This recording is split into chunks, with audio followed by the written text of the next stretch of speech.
வாழ்க நன்றி. வையகம், வாழ்க வையகம், வாழ்க வளமுடன். குரு வாழ்க, குருவே துணை.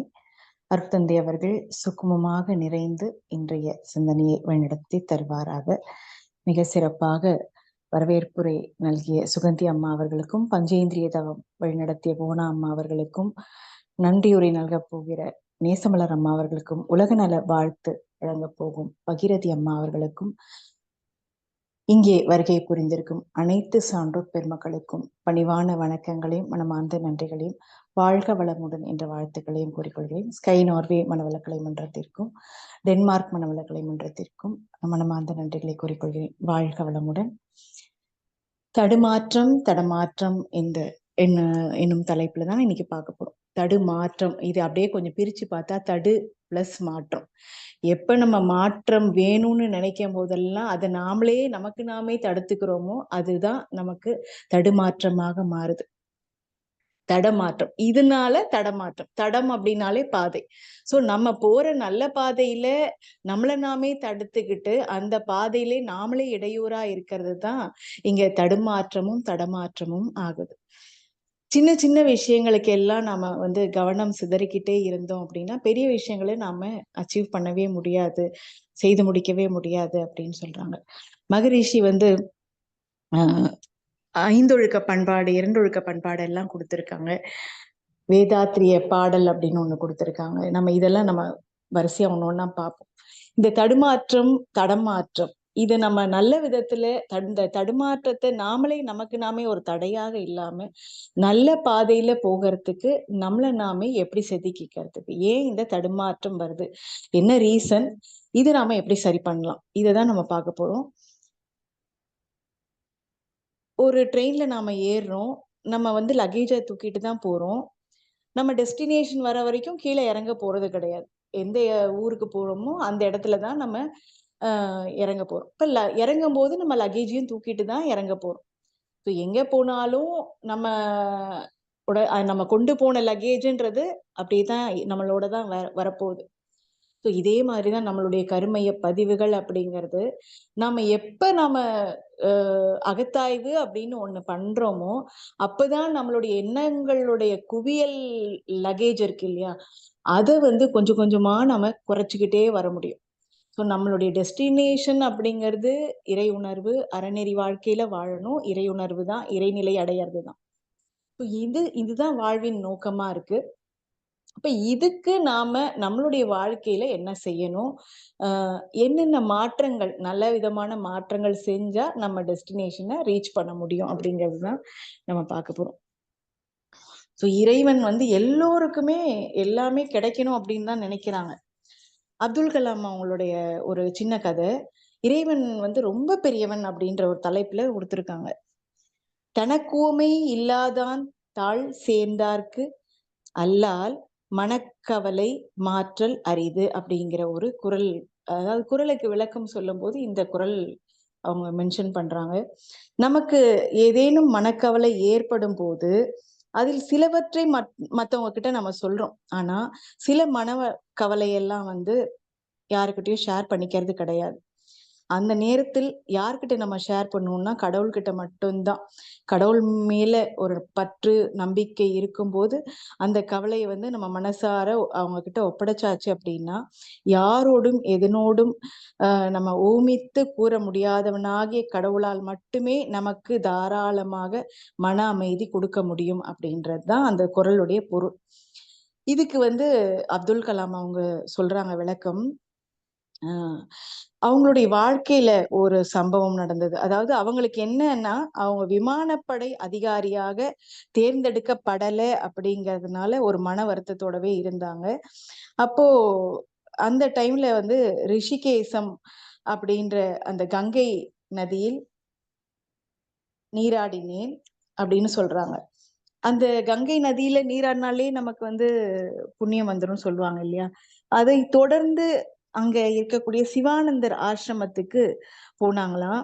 அப்ப அந்த சிவானந்தர் சுவாமி சிவானந்தர் அவங்கள சந்திக்கும் போது எனக்கு என்ன வருத்தம் அப்படின்னு கேட்டிருந்த அதாவது சிவானந்தர் ஐயா அவர்கள் சாமிஜி அவங்க அப்துல் கலாம் அவங்க கிட்ட கேக்குறாங்க, உனக்கு என்ன வருத்தம் அப்படின்னு கேட்கும்போது, இந்த மாதிரி எனக்கு இது கிடைக்கல அப்படின்னு சொல்றாங்க. இப்ப உடனே அவர் சொல்றாரு, முடிவை ஏற்றுக்கொள், தொடர்ந்து செல். விமானப்பணியில் சேர்வது உனக்கு விதிக்கப்படாமல் இருக்கலாம். அதற்காக கவலைப்படாதே. உனது உயர்வு அப்படிங்கிறது தீர்மானிக்கப்பட்டு விட்டது. அதன்படி நல்லது நடக்கும். தோல்வியை மறக்க முயற்சி செய். புதிய வழியில், வேறு பாதையில் மீண்டும் உனது பயணத்தை தொடங்கு. தேங்கி விடாதே. நீ நீயாகவே இரு. உன் ஆசைகளை ஆண்டவனிடம் சொல் அப்படின்னு சொல்லி அவங்களுக்கு அருளினாங்களாம். இந்த மாதிரி சொல்லி. அப்பதான் நம்மளுடைய ஆசைகள், எண்ணங்கள், லட்சியங்கள் நிறைவேறாமல் போகும்போது நாம ரொம்ப துன்பப்படுறோம், துயரப்படுறோம். அந்த மாதிரி ஒரு வேளையில நாம கடவுள்கிட்ட சரணடைஞ்சிட்டோம். நடப்பது எல்லாமே வந்து இறைவனுடைய ஆசைகள்னாலும், அருளினாலும் தான். ஏன்னா நம்மளுடைய கர்மியத்துக்கு ஏத்த மாதிரி தான் டியூன் ஆகுது. நம்ம எண்ணங்கள் தான் நம்மளுடைய வாழ்க்கையின் சிற்பி. அப்படிங்கிறது நாம கொஞ்சம் அத மைண்ட்ல வச்சுக்கிட்டோம்னா போதும். ஸோ கடவுள்கிட்ட சரணடைஞ்சிட்டோம், குரு கிட்ட சரணடைஞ்சாச்சு அப்படின்னா, நம்மளுடைய துயரத்தின் கனம் குறைந்து மனம் லேசாகும் அப்படிங்கிறது அப்துல் கலாம் ஐயா உணர்ந்ததாக அவங்க சொல்றாங்க. ஸோ அந்த திருக்குறள் மூலமா அவங்க சொன்னாங்க. இந்த திருக்குறள்ல சொன்ன பொருளும் ஐயா அவர்களுடைய விளக்கமும் நமக்கு இப்ப நல்லாவே தெரிஞ்சிருக்கும். எதுவுமே நமக்குன்னு என்ன விதிக்கப்பட்டிருக்கோ அதன்படிதான் நாம போய்க்கிட்டு இருக்கோம். ஆனா நம்ம வந்து நம்ம பிள்ளைங்க கிட்ட ஆஹ் நம்மளுடைய கனவெல்லாம் அவங்க மேல திணிக்கிறோம். இந்த மாதிரி நீ ஆகணும், இப்படி நீ பண்ணணும் அப்படின்னு நாம அவங்கள ஃபோர்ஸ் பண்ணி நம்மளுடைய எண்ண அலைகளுடைய சூழ்ந்தழுத்தும் ஆற்றலால அந்த பிள்ளைங்களுடைய கனவையும் நம்ம அழிச்சு அவங்களையும் சுயமா சிந்திக்க விடாம அவங்கள ஃபோர்ஸ் பண்ணி திணிக்கும் போது என்ன ஆகுதுன்னா என்ன நிறைய துன்பங்கள் நாம வந்து ஃபேஸ் பண்ற மாதிரி ஆயிடுது. சோ தடுமாற்றம் எப்போ இப்போ வந்து குடிச்சிட்டு ஒருத்தவங்க போறாங்கன்னா அப்படியே தள்ளாடிட்டு போவாங்க இல்லையா? அந்த மாதிரி தடுமாற்றம் எப்படி எப்படி வருது அப்படின்னு பார்த்தோம்னா போதையில தான். என்ன போதை அப்படின்னா புலன் மயக்க போதை, புகழ் போதை, அதிகார போதை, தான் அப்படிங்கிறது அதிகாரப்பற்று, தனது என்ற பொருள் பற்று, இந்த மாதிரியான போதை, குடிபோதை, புகை போதை, போதை மருந்து, பணம் இருப்பதால் ஆணவ போதை. அடுத்தது உணவு.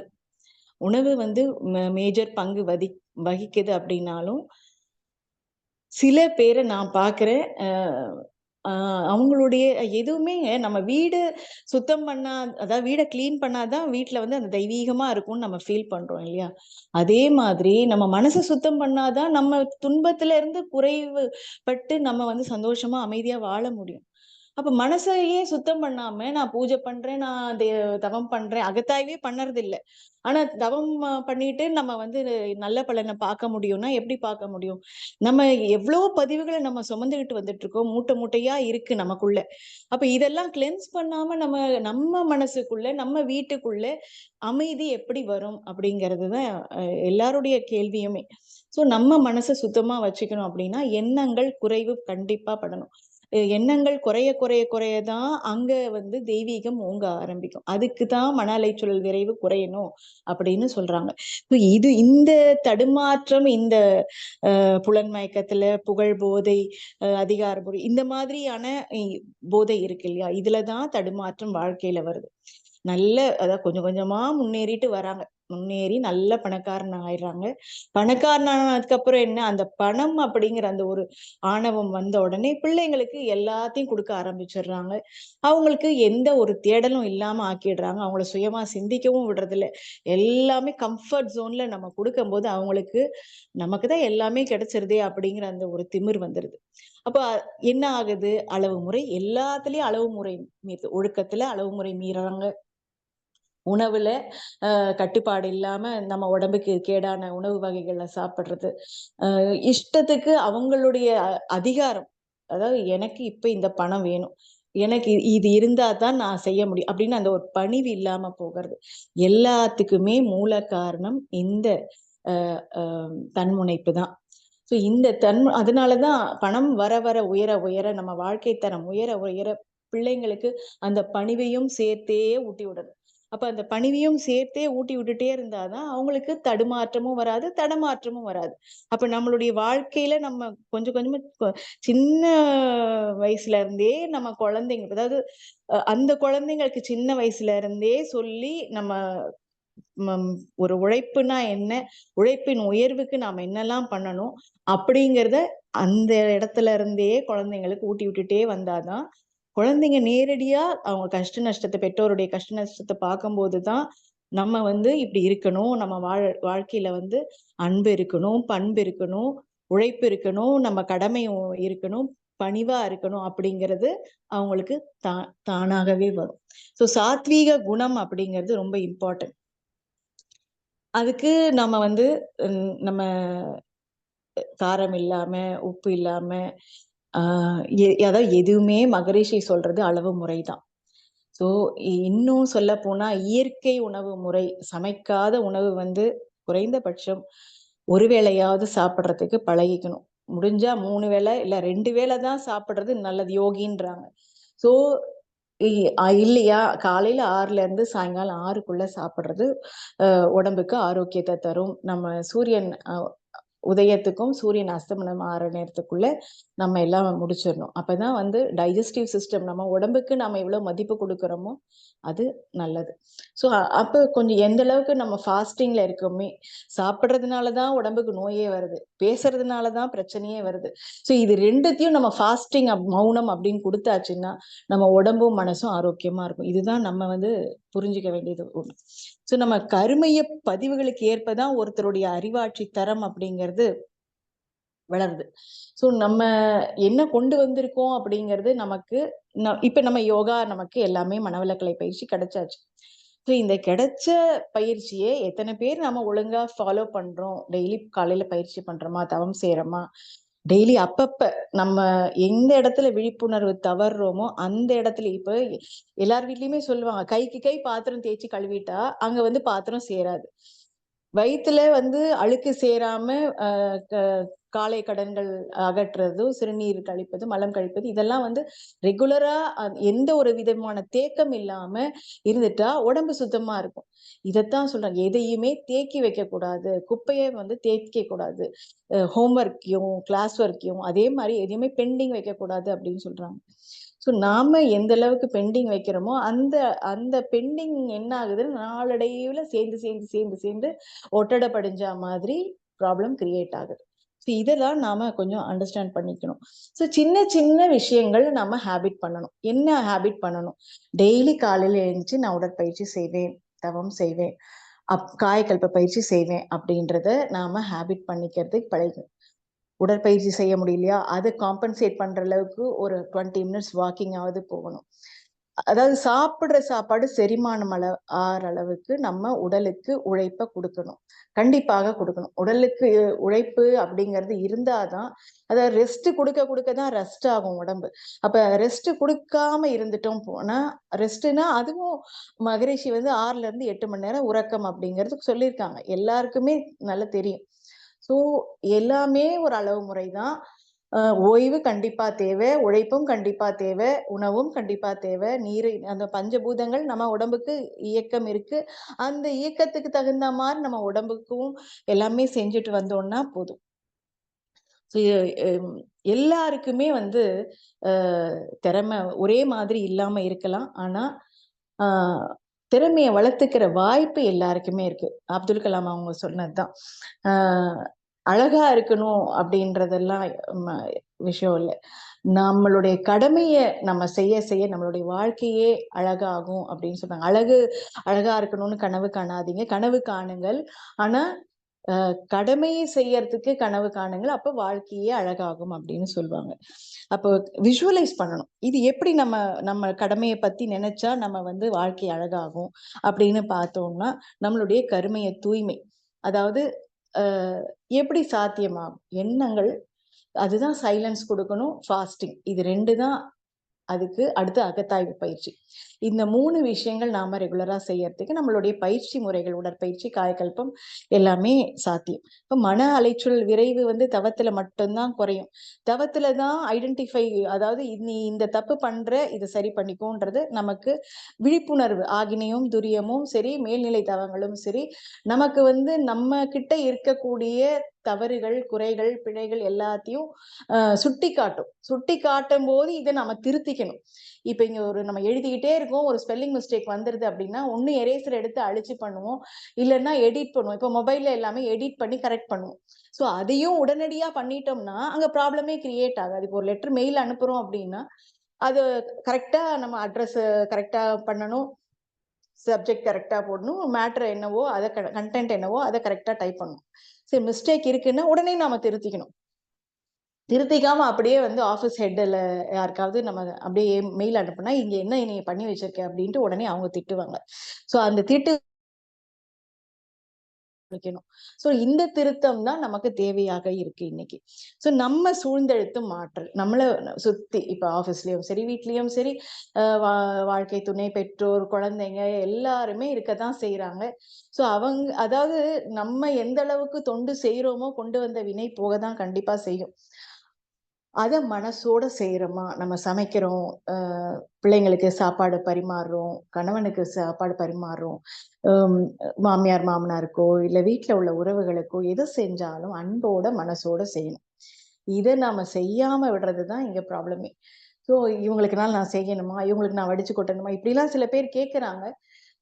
அந்த மாதிரி எல்லாம் இல்லாம நம்ம செய்யறது நம்ம மனசோட செய்யறதுக்கும் அன்போட செய்யறதுக்கும் வாழ்க வளமுடன். இந்த உணவு நம்ம வீட்டுல அத்தனை பேருக்கும் ஆரோக்கியத்தை கொடுக்கட்டும், மனசுக்கும் உடலுக்கும் ஆரோக்கியத்தை கொடுக்கட்டும்னு சொல்லி நம்ம வாழ்க வளமுடன் நம்ம கிட்ட இருந்து நம்ம அந்த ஒரு வாழ்த்து நம்ம நினைக்கும் போதே அந்த எண்ண அலை வந்து ஆட்டோமேட்டிக்கா அந்த உணவுலையும் ஊடுருவும், அந்த உணவை சாப்பிடுற அத்தனை பேருக்கும் ஊடுருவும்.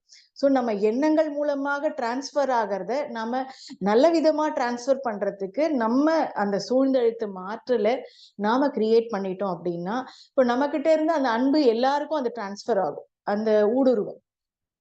அது வாழ்க்கை துணையா இருந்தாலும் சரி, அத்தனை உறவுகளா இருந்தாலும் சரி, அப்ப அவங்க கிட்ட இருந்து நமக்கு ரிஃப்ளெக்ட் ஆகும் அது. இப்போ அந்த அன்பு நமக்கு ரிஃப்ளெக்ட் ஆகும்போது அந்த வீட்டுல ஒரு இனிமை, அமைதி எல்லாமே கண்டிப்பாக இருக்கும். அடுத்தது வாழ்த்து, சங்கல்பம். ஒவ்வொருத்தரையும் வாழ்த்து சொல்றதும் சங்கல்பம். நான் தொடர்ந்து உடற்பயிற்சி செஞ்சுக்கிட்டு இருக்கேன், செய்யறேன், செய்வேன் அப்படிங்கிற அந்த சங்கல்பம். அடுத்தது எல்லாரையும் வாழ்த்துறது. ஒவ்வொருத்தரையும் இப்ப நம்ம தவத்தின் முடிவுல அத்தனை பேருடைய வாழ்த்தும் வந்தது. நம்மளுடைய சங்கல்பம் அருப்பேராற்றல் கருணினால் உடல் நலம், நீளாயும், நிறை செல்வம், உயர்ப்புகழ், மெய்ஞானம் ஓங்கி வாழ்வேன் அப்படின்றது. ஓங்கி வாழ்வோம் அப்படின்னு வாழ்வோம்னு சொல்லும் போது நம்ம குடும்பத்தையும் சேர்ந்தே நம்ம நினைச்சுக்கலாம். குடும்பத்தை மட்டும் இல்லாம இப்ப வாழ்க வையகம் வாழ்க வளமுடன் நம்ம பூ உலகத்தையும் நினைச்சிட்டு, நம்மளுடைய ஹோல் மில்கி வே கேலக்சியும் நினைச்சுக்கிட்டு, அந்த மாதிரி நம்ம கொஞ்சம் நம்மள நாமே அந்த பெரிய அளவுல மனசை விரிச்சு விரிச்சு செய்யும் போது இந்த அலை இயக்கம் அனைவருக்கும் போய் சேரும். அப்ப ஒவ்வொருத்தருக்கும் கோபம் வந்தா கூட அந்த கோபம் வராம அவங்களுடைய மன அலைச்சல் விரைவை கொஞ்சம் அப்படியே குறைக்கிறதுக்கு இந்த வாழ்த்தலைகள் உதவிகரமாக இருக்கும். எழுத்து வடிவுல நம்ம எழுதுறது, இப்ப நம்ம மனசுல நம்ம தவத்துல வாழ்த்துறோம், ரிட்டர்ன்ல எழுதலாம். இப்ப யார் மேல கோபம் வருதோ இல்லையா, வேற நமக்கு என்ன வேணுமோ அந்த மாதிரி நம்ம அந்த பர்டிகுலர் வேர்டு, இப்ப நம்ம பிள்ளைங்க மேல கோபம் வருது அப்படின்னா, இல்ல திட்டோம் அப்படின்னா, நம்ம மன்னிப்பு கேட்கணும் அப்படின்னு நினைச்சா அவங்கள பேரை எழுதி கூட வாழ்க வளமுடன் நம்ம ஒரு 25 டைம்ஸ் அப்படி சொல்லி எழுதும் போது ஆட்டோமேட்டிக்கா அந்த எழுத்து மூலமாக அந்த அலை இயக்கம் நம்ம மனசுக்குள்ளேயும் இருக்கு, அந்த எழுத்து வடிவிலையும் இருக்கு, வான்காந்தத்திலையும் பதிவுது. இதே அலை இயக்கம் யாரை நினைச்சு நம்ம பண்றோமோ அந்த அலை இயக்கம் அவங்களுக்குள்ள மோதி பிரதிபலிச்சு ஊடுருவி ஊடாடி நம்ம கிட்ட அது பிரதிபலிக்கும். அன்பு, ஒரு இனிமை உணர்வு கண்டிப்பாக பிரதிபலிக்கும். எண்ணங்கள்ல நேர்மறையான எண்ணங்கள் மட்டும். நமக்கு என்ன வேணும், பிள்ளைங்க நல்லபடியா படிச்சு நல்லபடியா வாழ்க்கையில செட்டில் ஆகணும் அப்படின்றதுதான் நினைக்கிறோம். அவங்க சந்தோஷமா வாழ்க்கை குடும்பத்தை நடத்தணும், அப்படி அமைதியா இருக்கணும், அவங்களுக்குள்ள ஒரு ஒத்துமையா இருக்கணும். ஒரு ஹஸ்பண்ட் அண்ட் ஒய்ஃபா இருந்தா அவங்க ஒத்துமையா இருக்கணும். நம்ம பிள்ளைங்க சின்ன பிள்ளைங்களா இருந்தா நல்லா படிச்சு அவங்களுடைய வாழ்க்கையில அந்த படிப்பு உறுதுணையாக இருக்கணும். பொருள் வளமும் தேவை, அருள் வளமும் தேவை. ஸோ இதுக்கெல்லாம் உறுதுணையாக இருக்கணும். அவங்க உடம்ப ஆரோக்கியமா வச்சுக்கணும். ஆரோக்கியம் இருந்தாலே இன்னைக்கு பெரிய சொத்து. ஸோ இதெல்லாம் நாம நினைக்க நினைக்க வாழ்த்த வாழ்த்த அந்த தாட், அந்த பாசிட்டிவ் தாட்ஸ் வந்து கண்டிப்பாக அது நடக்கும். ஸோ இதுதான் நம்ம நினைக்க வேண்டியது. ஆனா நம்ம என்ன நினைக்கிறோம்?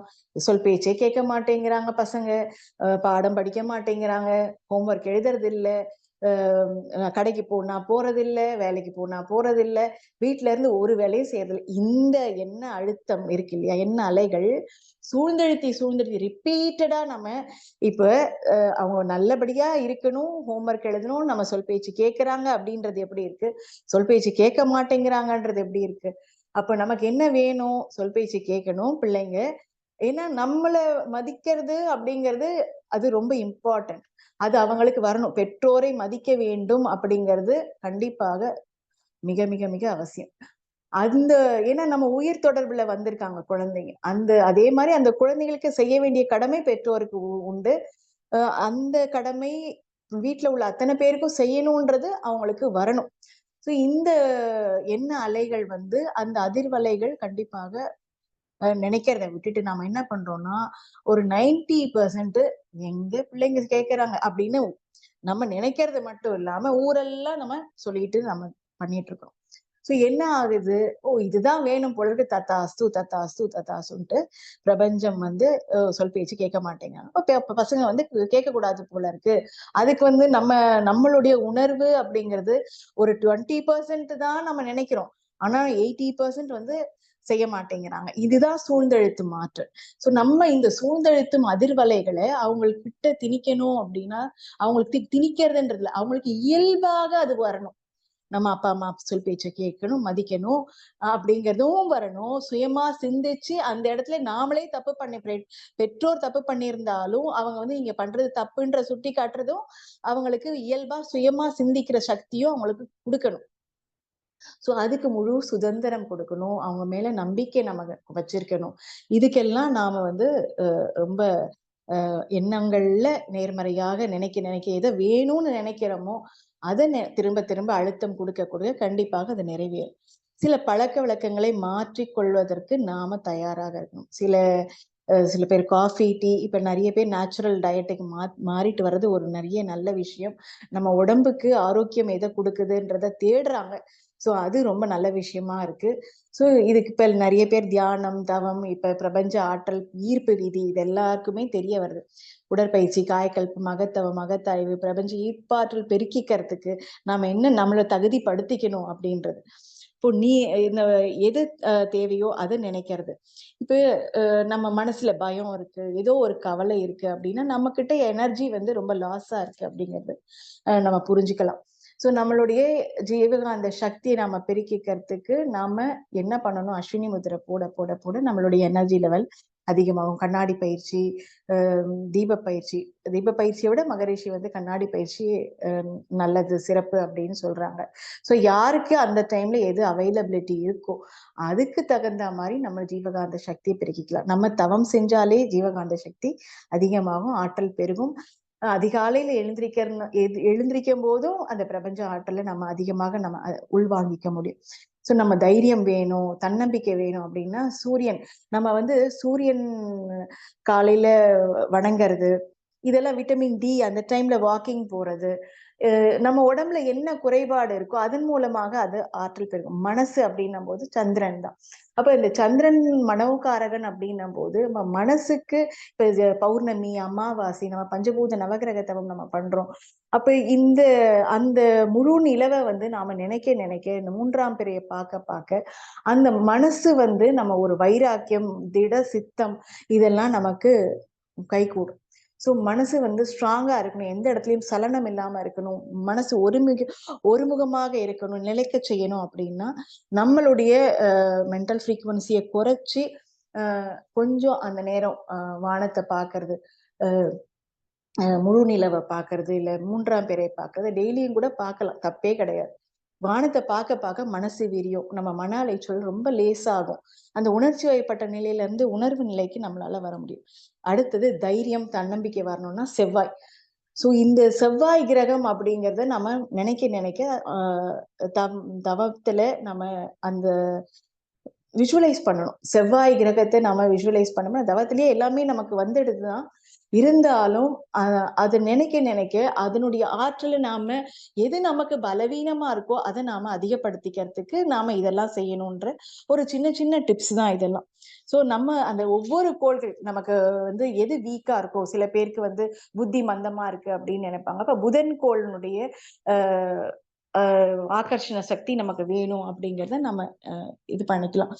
சோ இதெல்லாம் தான் நம்ம இன்னைக்கு தெரிஞ்சுக்க வேண்டிய விஷயமா இருக்கு. அருட்காப்பு நம்மளும் நமக்கு நாமே துன்பம் கொடுத்துக்க கூடாது, மத்தவங்களாலையும் நமக்கு துன்பம் வரக்கூடாது. அப்படின்னா நமக்கு நாமும் அருட்காப்பு போட்டுக்கணும். யாருக்கிட்ட இருந்து நமக்கு துன்பம் வருது அப்படின்னு நாம நினைக்கிறோமோ அவங்களுக்கும் ஒரு அருட்காப்பு போட்டாச்சுன்னா அந்த அருட்காப்புக்குள்ளேய அதிர்வலை மகரிஷி அந்த வேர்டிங்ஸ் எல்லாம் செலக்ட் பண்ணி தான் கொடுத்துருக்காங்க. சோ அந்த அருட்காப்புல உள்ள உச்சரிப்பு, அந்த உச்சாடனம், அந்த மந்திர அதிர்வலைகள் அவங்களுக்குள்ள இருந்து தப்பு செய்ய விடாம அது தடுத்துரும். சோ இப்ப நாம நம்மளையும் பாதுகாத்துக்கிறோம், அவங்களையும் பாதுகாத்துக்கிறோம். சோ இது நமக்கும் நல்லது, சமுதாயத்துக்கும் நல்லது. இதுதான் மெயின் பேசிக் இதுதான். சோ நம்ம நாம அண்டர்ஸ்டாண்ட் பண்ணிக்கிட்டோம்னா போதும். சோ வாழ்நாள் முழுக்கும் மனநலங்களை பயிற்சி பண்ணிட்டு இருந்தாலே நம்மளுடைய மாண்புகள் உயரும் அப்படிங்கிறது. அதுக்காக இந்த சத் சங்கம், நம்ம மன்றங்களை போறதோ இல்ல இந்த மாதிரி ஜூம் இணைய வழியாக நம்ம கேட்கறதோ, இன்னைக்கு யூடியூப்ல போனீங்கன்னா எக்கச்சக்கமான விஷயங்கள் நமக்கு கிடைக்குது. அப்ப நமக்கு என்ன வேணும்ன்ற தேடல் இருக்கு இல்லையா, அது நல்ல விஷயமா, நம்மளுடைய வளர்ச்சிக்கும் முன்னேற்றத்துக்கும் நம்ம பெருக்கிக்கிறதுக்கு நம்மளுடைய அறிவை கொஞ்சம் ஃபைன் டியூன் பண்ணிக்கணும். நான் அளவு முறையோட இருப்பேன், ஒழுக்கத்தோட இருப்பேன், நான் உண்மையா இருப்பேன், நேர்மையா இருப்பேன் அப்படிங்கறதுல உறுதிப்பாடோட இருக்கும்போது அதுக்கு தத்தாஸ்து தத்தாஸ்து அப்படின்ற மாதிரி இந்த பிரபஞ்சம் நமக்கு கொடுத்துக்கிட்டே இருக்கும். அப்ப நாம ஸ்ட்ராங்கா இருக்கிறதுக்கு இந்த பிரபஞ்சம் நம்மளுடைய எண்ணங்கள் வழியாக, நம்மளுடைய வாழ்த்தின் வழியாக, நம்மளுடைய சங்கல்பம் வழியாக மட்டும்தான் உதவும். மீதி பேரு சூழ்நிலையில அதாவது ஒருத்தவங்க நம்ம வீட்லயே யாராவது 4 பேர் பேசுறாங்க, திட்டுறாங்கன்னா நம்ம கருமைய பதிவு காரணமாக அவங்க மூலமாக நமக்கு துன்பம் வருது. அவங்க வாழ்க வளமுடன், நம்ம கருமையம் தூய்மையாகுது, வாழ்க வளமுடன். இப்படித்தான் நம்ம வாழ்த்தி நம்ம பதிவுகளை, பாவப்பதிவுகளை குறைச்சிக்கிட்டே வரணுமே தவிர ஒருத்தவங்க அவங்க பேசிட்டாங்க, அது எப்படி அவங்க பேசலாம், அவங்களுக்கு எங்க இருந்து அந்த தைரியம் வந்தது அப்படின்னு எல்லாம் நம்ம கேட்கறதுக்கு நமக்கு ரைட்ஸ் கிடையாது. எல்லாம் ஏன்னா இயற்கை நம்ம கருமையத்துக்கு ஏத்த மாதிரி ஃபைன் டியூன் பண்ணிதான் ஒரு சூழ்நிலையை உருவாக்குது, சுத்தி உள்ள உறவுகளை உருவாக்குது, எல்லாமே உருவாக்கி கொடுக்குது. இதை மாத்திர சக்தி நமக்கு கிடையாது. அதுதான் அப்துல் கலாம் அவங்க சொல்லும் போது அந்த விதியை உனக்கு இந்த இது உனக்கு விதிக்கப்படலை அப்படின்னா உன்னுடைய உயர்வு நிச்சயம், ஆனா வேற நீ உன்னுடைய பாதையை மாற்றி அமைச்சுக்கோன்னு சொன்ன மாதிரி நம்மளுடைய பாதையை நம்ம மாற்றி சின்ன சின்ன விஷயங்கள், காலையில எழுந்திரிக்கணும், நம்ம காலையில குளிச்சிடணும், நம்ம காலை கடன்களை முடிச்சிடணும், நம்ம உடற்பயிற்சி செய்யணும், நம்ம கடமைகளை அன்போடு மனசோட செய்யணும் அப்படிங்கறத மைண்ட்ல வச்சுக்கிட்டா நம்மளுடைய வளர்ச்சி கண்டிப்பாக கிராஜுவலா முன்னேறிக்கிட்டே இருக்கும். இதுதான் எப்பவுமே நம்ம மகிழ்ச்சியா இருக்கணும், அமைதியா இருக்கணும், நம்மளும் நிறைவா இருக்கணும், நம்மளை சுத்தி உள்ளவங்களும் மகிழ்ச்சியா இருக்கணும், நிறைவா இருக்கணும், அமைதியா இருக்கணும் அப்படிங்கிறத மட்டும் நம்ம பாத்துக்கிட்டா போறோம். மகிழ்ச்சி அப்படிங்கிறது பொருள்ல இல்லை, நிகழ்வுல இல்லை, மனிதர்களின் வரவில் இல்லை. மகிழ்ச்சி என்பது வேறு எதுவாகவும் புரிந்து கொள்ளாமல் ஒரு மனநிலையாக, உணர்வாக இருக்கு. அதுக்கு நம்மளுடைய சின்ன சின்ன முயற்சிகள், சின்ன சின்ன பயிற்சிகளாக பழக்கத்துக்கு நாம கொண்டு வரும்போது கண்டிப்பாக இந்த தடமாற்றத்தை பிரேக் பண்ணி நம்மளுடைய வாழ்க்கையை ஒரே சீராக நம்ம டெஸ்டினேஷனை ரீச் பண்ண முடியும் அப்படின்னு சொல்லி இந்த நல்வாய்ப்புக்கு நன்றி கூறி நிறைவு செய்கிறேன். நம்ம தேவை, பழக்கம், சூழ்நிலை இதனால உணர்ச்சி வசப்படாது நம்மையும் காத்து நம்ம அடைய வேண்டிய பயனையும் செயலாற்றும் திறன் தான் விழிப்பு நிலை. அந்த விழிப்புணர்வு நமக்கு மகரிஷி மூலமா கிடைச்சிருக்கு. அதை நம்ம தக்க வச்சுக்கலாம். வாழ்க வளமுடன். வாய்ப்பளித்த அனைவருக்கும் நன்றி. அனைவரும் அருட்பேராற்றல் உடல் நலம், உயிராய்வு, நிகழ் செல்வம், உயர் புகழ், மெய்ஞானம் ஓங்கி வாழ்க வளமுடன், வாழ்க வளமுடன், வாழ்க வளமுடன். மிக்க நன்றிங்கம்மா. வாழ்க வளமுடன். நன்றி. அம்மா நிறைய சொல்லியிருக்கிறீர்கள். நாமே இந்த தடுமாற்றம், தடமாற்றம் இதுக்கு இது அது நாங்கள் தான் நம்மை நாமே தடுத்துக் கொள்வதே இந்த தடுமாற்றம், தடமாற்றம் என்று சொன்னீங்க.